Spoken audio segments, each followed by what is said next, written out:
Hello friends, পুষ্টি আপনাদের সকলকে স্বাগতম। নারী ত্রিদেশীয় ফুটবল সিরিজ শুরু হচ্ছে 27 তারিখ, যে ম্যাচটা বাংলাদেশ প্রথম মালয়েশিয়ার বিপক্ষে মাঠে নামবে জাতীয় ফুটবল স্টেডিয়ামে বা ন্যাশনাল স্টেডিয়ামে, যা আগে বঙ্গবন্ধু স্টেডিয়াম নাম ছিল। যাই হোক, বাংলাদেশ এবং মালয়েশিয়ার ম্যাচ শেষ হওয়ার পরে বাংলাদেশ আরেকটি ম্যাচ খেলবে। সেই ম্যাচটি হচ্ছে বাংলাদেশের দ্বিতীয় ম্যাচ, যে ম্যাচটিতে বাংলাদেশ আজারবাইজানের মুখোমুখি হবে। আমরা মূলত এই ভিডিওর মাধ্যমে জানবো বাংলাদেশ এবং আজারবাইজানের মধ্যকার যে ম্যাচটা অনুষ্ঠিত হবে সেই ম্যাচটার সময়সূচি। তার আগে যারা চ্যানেলটি সাবস্ক্রাইব করেননি, দয়া করে চ্যানেলটি সাবস্ক্রাইব করে পাশে থাকবেন এবং পুরো ভিডিওটা দেখবেন, তাহলেই মূলত বুঝতে পারবেন বা জানতে পারবেন দুই দলের ম্যাচটার সময়সূচি।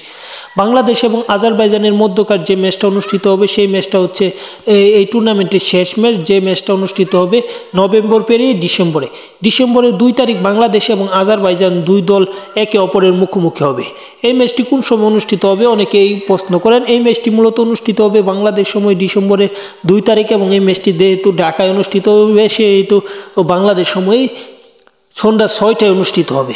এবং এই ম্যাচের আগে বাংলাদেশ কেমন করে তা মালয়েশিয়া ম্যাচে দেখা যাবে। এবং র্যাঙ্কিং যদি বলি, সেখানে বাংলাদেশ র্যাঙ্কিংয়ে সবচেয়ে পিছনে থাকা দল, তাই র্যাঙ্কিংয়ে পিছিয়ে থেকেও বাংলাদেশ ভালো কিছু আশা করে। এবং এই বাংলাদেশ এই সিরিজটার জন্য দল ঘোষণা করেছে, এই ভিডিও আছে। এবং পাশাপাশি এই সিরিজে অনেক সিনিয়র ফুটবলারকে দলে রাখেনি বাংলাদেশ ফুটবল ফেডারেশন বা ফুফে।